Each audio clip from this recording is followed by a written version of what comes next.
joining us is Dave Cyrus, fresh from a Hollywood party. I'm Yeah, sure. Are you in Brooklyn or Hollywood? I'm in Brooklyn. I'm very tired. I've been up all day, unlike usual. I had to go to the hospital this morning, so I had a very special day. I'm It's a, fine. Don't hang worry. on. What? But Oh, you have. Can we talk about your? my grandmother? You have a health condition, don't you? Well, yes, I do, but that's not why I was You in the don't. hospital. We don't want to talk about that, right? No, no, we don't need to bother illuminating the audience as to what's wrong with me. Right. No, Your grandma.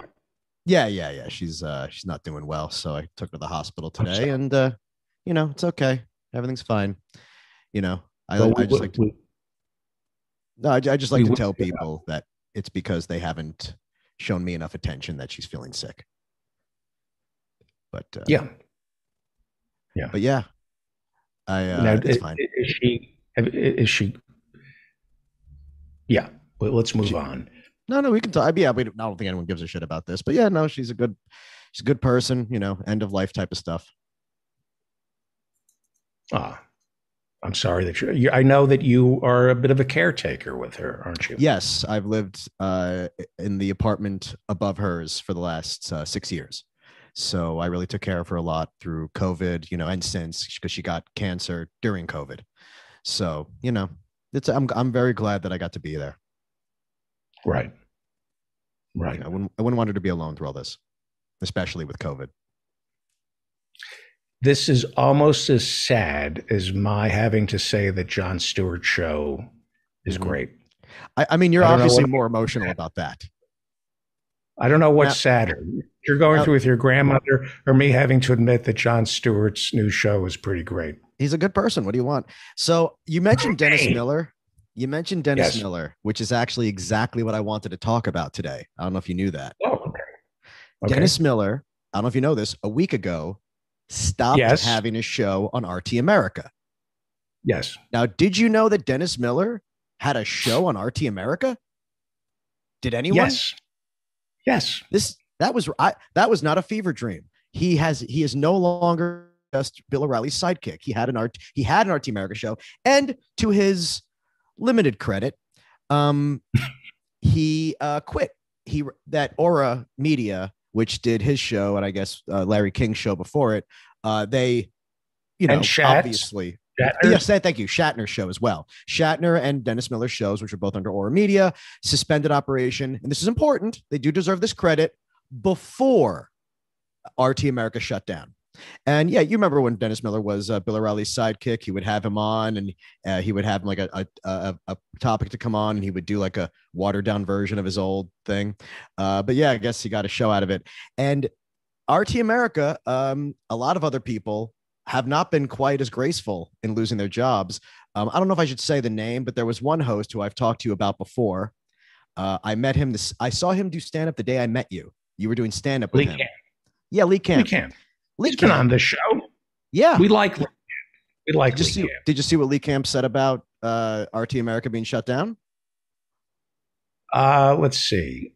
Well, No, he I'm said gonna that it guess. was. He says he believes that it was censorship by America, not a choice. And he said that it was done on purpose to prevent the American people from knowing the truth about the Ukrainian war. Because, as you know, if you want the truth about the Russian government, you have to get it from the Russian government. An argument could be made if you want the truth about the American government, you have to get it from the American government. I mean, we're not. Right, We that's what do Trump need. said. Yeah. Well, I mean, Go to the can you? source. I paid attention to RT. Mm-hmm. Uh, you know, Al Jazeera, when we invaded Iraq, was it was vilified. There's a documentary called Control Room. I think it's called Control Room that came I mean, out a year. Al Jazeera was more vilified by the people in the Arab world than anyone else because they thought it was a mouthpiece for the West. That's the how much of a weird position Al Jazeera was in. Oh yeah, they were called a mouthpiece for the West all the time in those countries. The American troops we fired on, I believe it was the Al Jazeera bureau, I believe, in Baghdad. Uh, I believe there's a bureau in Gaza that's been fired on. Qatar finances Al Jazeera, and it is a responsible, reliable source of information that was vilified during, not just vilified, but attacked by American troops. And I rather get my information about what's going on in the Middle East from Al Jazeera than from Richard Engel. Yeah, no, I kind of like Al Jazeera. So the same goes with RT in that, yes. Kremlin controlled media is what you're defending? I'm not defending, I'm saying RT is, I looked, if you go to their website, which was up over the weekend, they're reporting, they do report Russian propaganda, but they also report what Zelensky says. Reporting what, I'm not defending RT. It is the job of a news bureau to say, Winston Churchill said this, Adolf Hitler said that. Winston Churchill said this, Adolf Hitler said that. There's implicit bias. You can tell where the bias is, the same way you can sense the bias in the fair and balanced reporting of Fox News.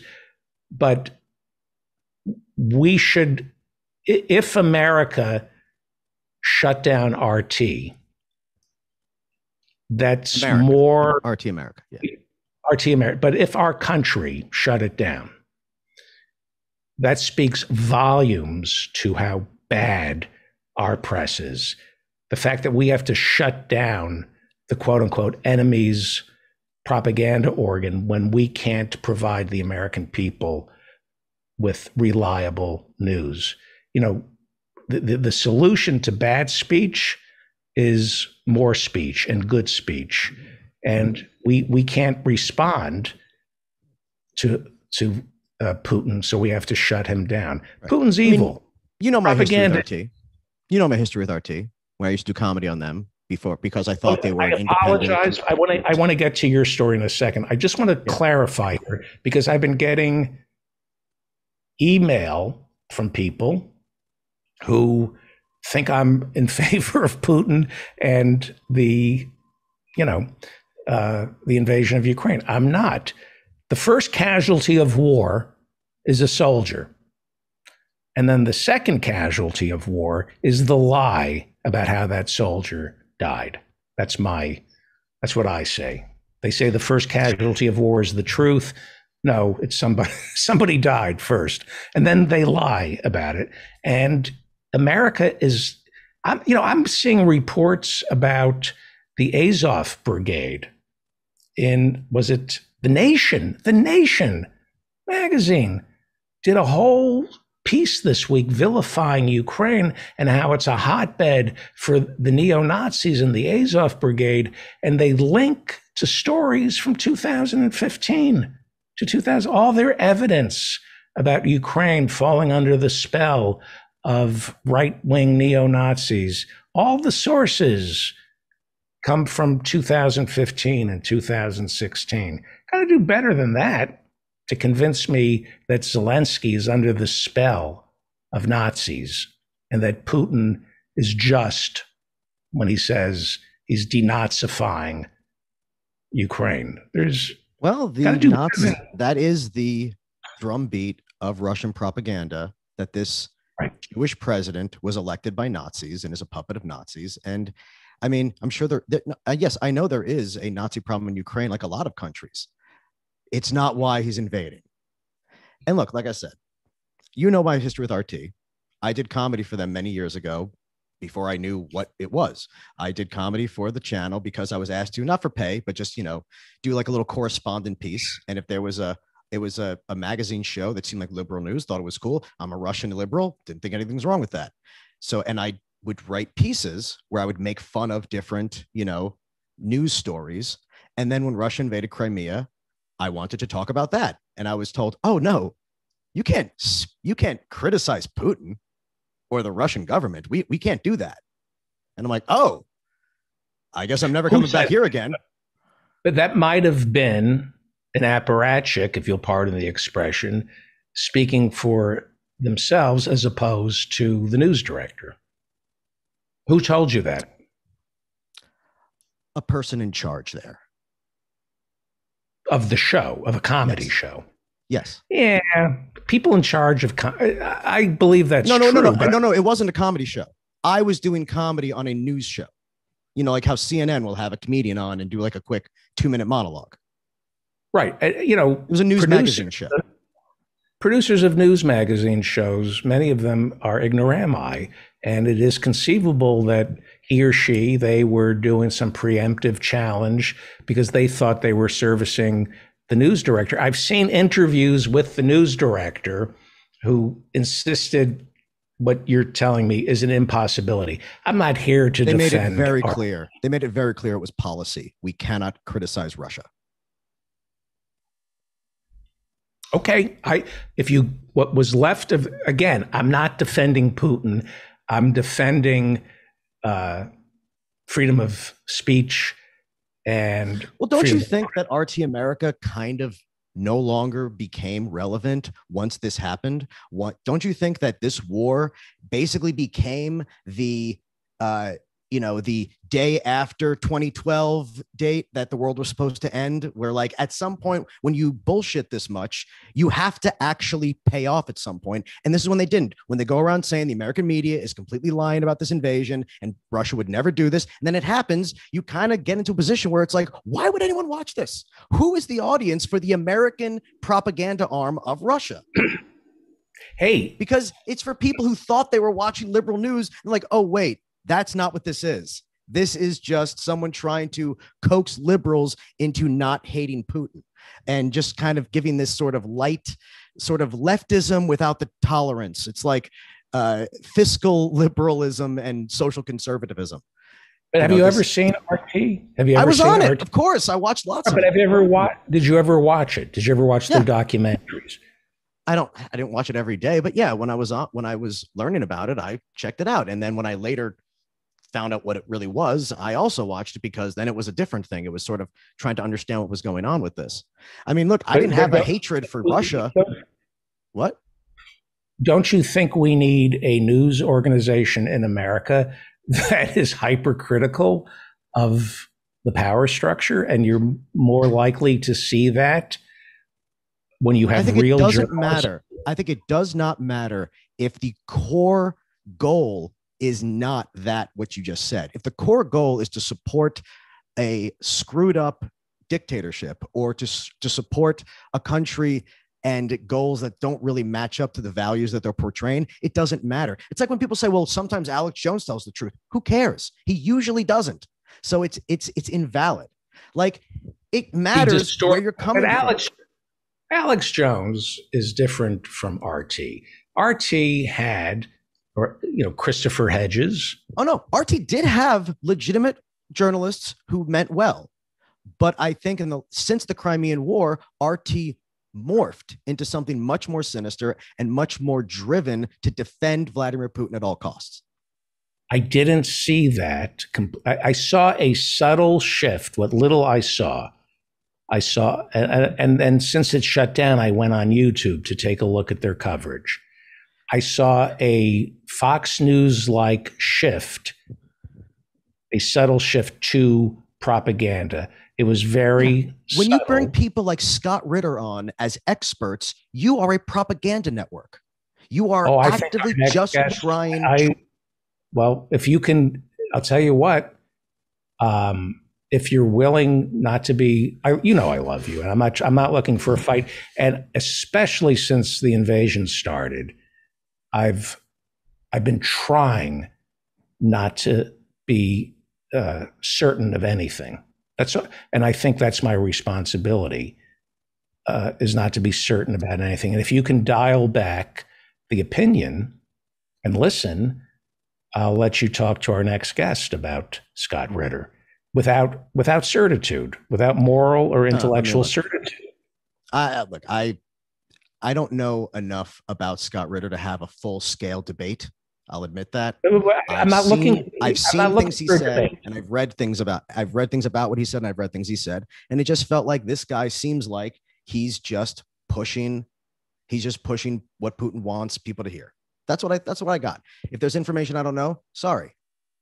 Okay, so what I'm trying to do on this show, especially now with the invasion of Ukraine, is try to hear the truth, no matter where it falls, no matter what my Weltanschauung dislikes.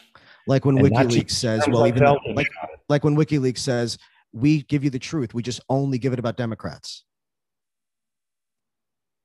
There's value to that. In fact, yes, it's in fact, my friend, I'm not arguing with you. I'm not trying to be disrespectful. The idea of objective news is an early 20th century conceit. When journalism became a job, they set up journalism schools, and the journalism schools in the 20s, the 30s, invented objectivity. But before objectivity, the American press was the arm of the person who was funding it. So you had labor unions that put out their own press. You had corporations that put out their own newspapers, and you had political parties that put out their own newspapers. And you always knew which side they were reporting from, and you took it with a grain of salt or a grain of sand or whatever.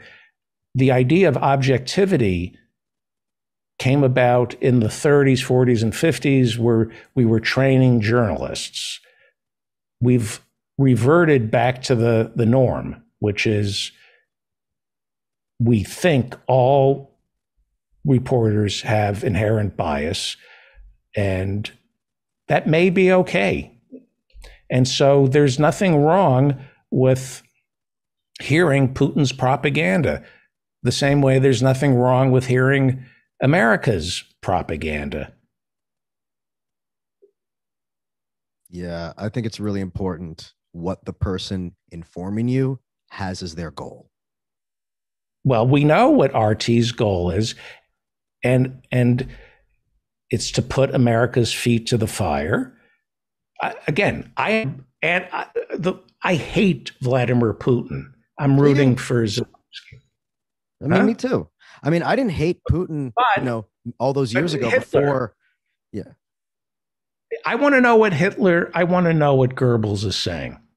I want to, Mussolini, before he was the leader, he was a journalist. I want to know what they're writing. I want to read Mein Kampf and find out what they're saying.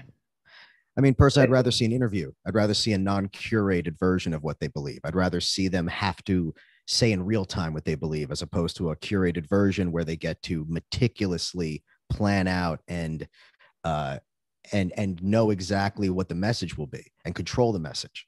Look, right. I mean, and again, I'm the first one to criticize Rogan for bringing quacks on his show, saying that mRNA viruses are not safe. I'm not saying I never said to shut down Rogan. I simply said people should probably cancel their Spotify to protest misinformation, because he's not, he's dangerous, but you're free to listen to him. I just don't want to give him my money. Yeah, no, I believe that people should decide, on their own what they think is okay and not okay to watch.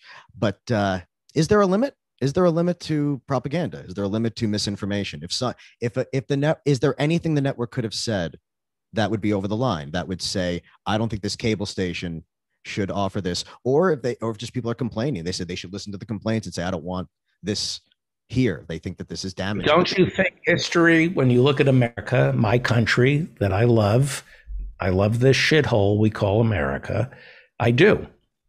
What is passed off as objective reporting from America, in retrospect, is propaganda. You look at Afghanistan, you look at Iraq, everything in the lead up, with some exceptions, Scott Ritter being one of them, who the weapons inspector said, Scott Ritter said, he doesn't have weapons of mass destruction. Oh, I know. He was drowned out by the propaganda machine here in America. What you read from the New York Times, to their credit, apologized, but it was propaganda. See, that feels very relativistic to me. That feels very much like when Trump said, "Oh, we kill people too," though. Like, why are we trying to relativize what Putin's doing? Why are we trying to make it about like, well, it's not that bad because of this? Here's what I'm saying. I'm not wanting to know what Putin is saying is not the same thing as agreeing with Putin. I want to know what the other side is thinking and why.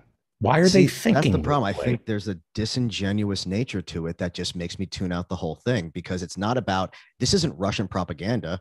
It's fake liberalism coached in Russian propaganda. It's this idea of trying to slip shit in through slip medicine in through the sugar here, of saying this is what you want to hear because you're leftist, but we also really want you to like someone who's the furthest thing from a liberal.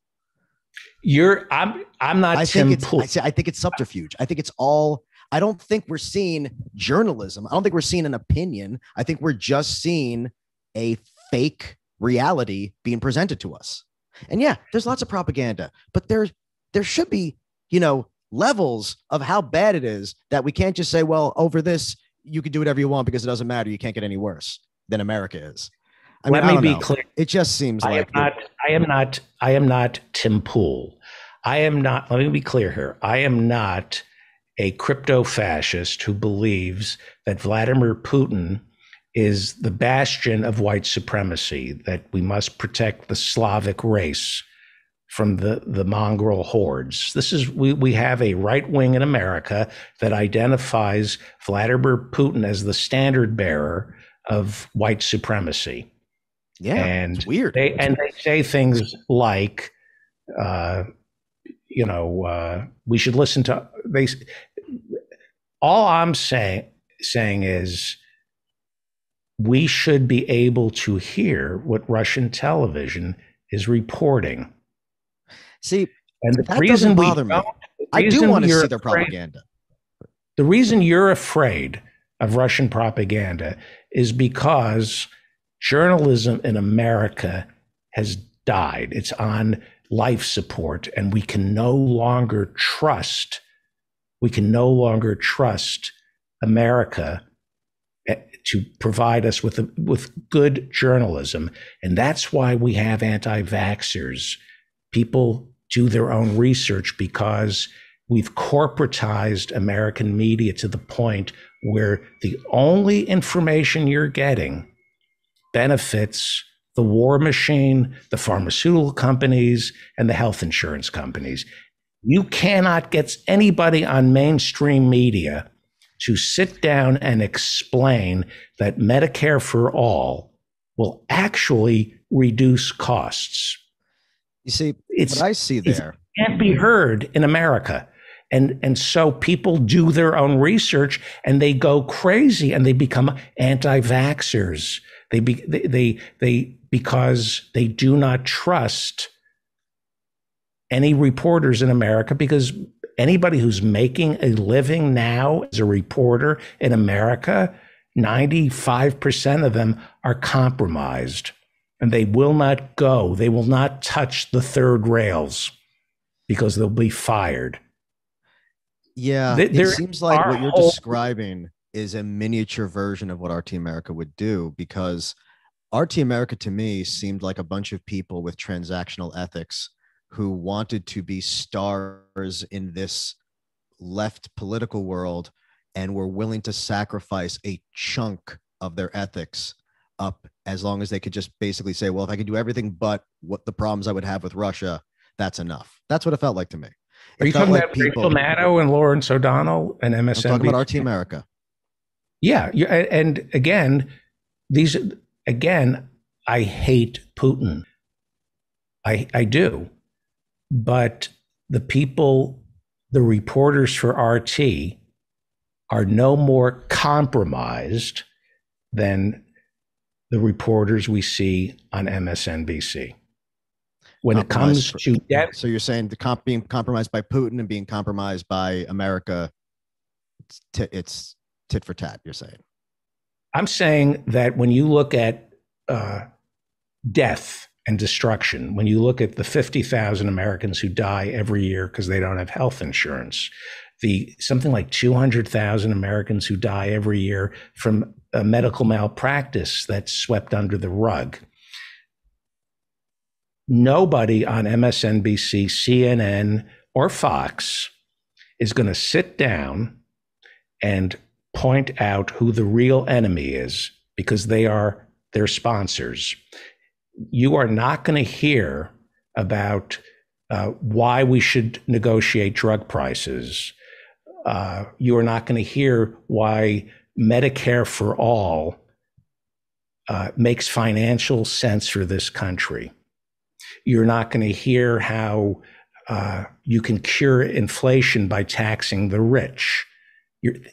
Now, this has nothing to do with Ukraine, but when you want to pile up dead bodies, just in terms of the dead bodies that have been piled up right now, the press, the mainstream media, is a propaganda arm for the health insurance companies, for the drug manufacturers, and for the military-industrial complex that has hundreds of thousands, if not millions, of dead Americans and dead foreigners on their hands.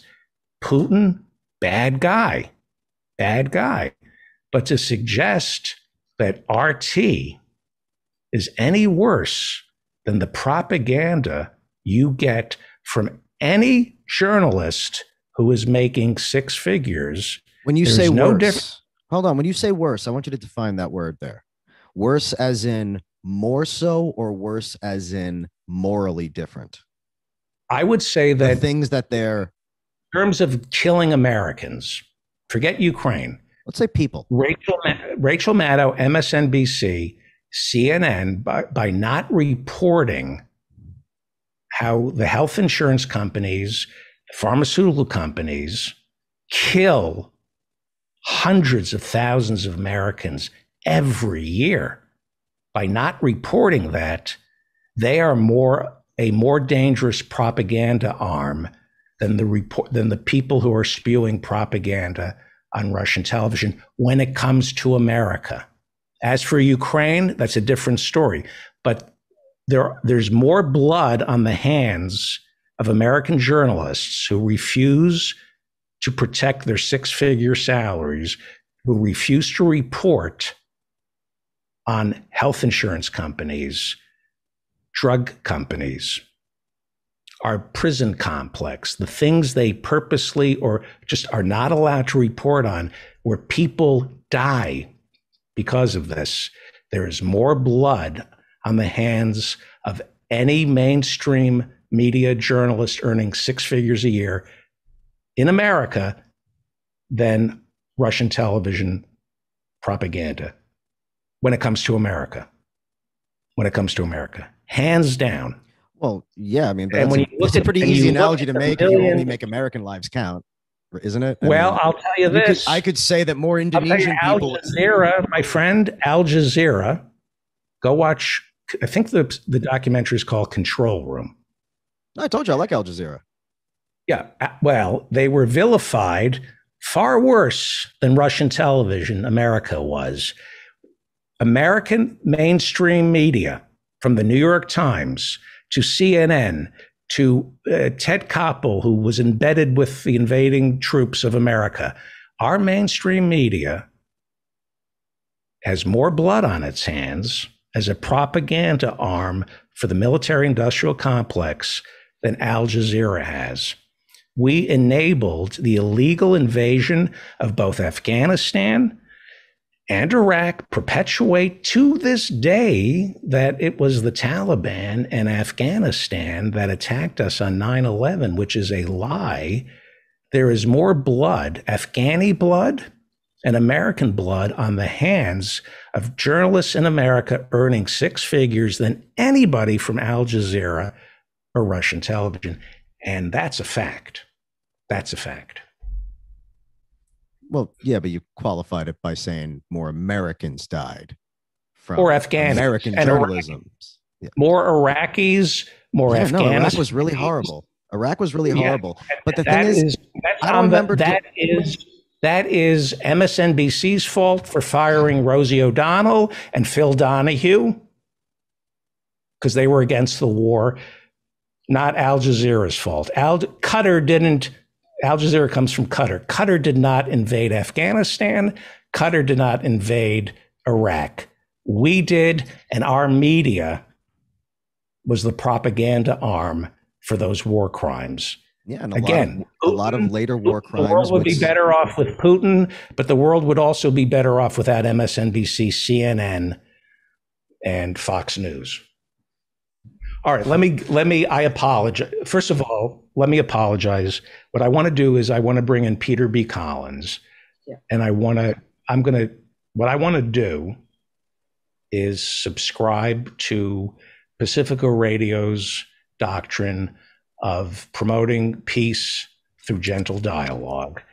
And I don't think I've been particularly gentle to Dave Cyrus. So what I'd like to do is dial everything back. And I hope I wasn't rude to you, Dave, because I do love you and you're a big Hollywood person. I didn't mean to argue with you. No, I feel bad about how tired I am. Like I said, I spent the whole morning in the hospital, so I was really hoping I was going to be on 3 hours ago. I know. But no, I mean, look, like I said, my argument is very simple. I just think it's a little relativistic. Yes, Peter B. Collins joins us. Yes. I don't think either of you was rude, and I enjoyed an earnest exchange with two comics being serious. And thank you. Much like Ukraine's president, we have found that Jewish comedians are best when improvising, because before this war, no one liked him. Right. And now a little improv, and the guy won us all over. Here's the real problem, and then I'm going to say goodbye to Dave Cyrus. There is so much gossip this man could give us. Yeah. You have no fucking idea. You have no idea. My phone right now would make Harvey Levin orgasm glitter. You have no idea what I'm living through. And you have no idea the restraint that I exercise in not and asking you anything at all. So let's just end it there. Why don't you talk? Once I'm off the air, you explain what that means. Yeah, no, Dave Cyrus could, but we don't do that kind of show here. Hence, no audience. Hence, we're a small. Yeah, there are two major stories that I'm directly involved in right now. I know. I would love to talk about, but I can't. I mean, can't is the right word. I'd rather not, on the show. You are a brilliant, brilliant comedy writer, and I'm grateful that you're here.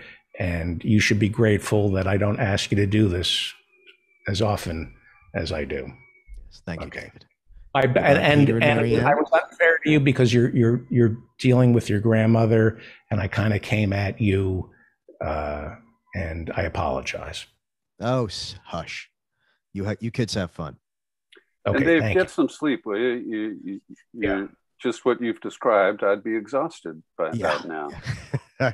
Yeah, I'm gonna go sleep at 4 a.m. Bye, guys. I'll talk to you tomorrow. Thanks.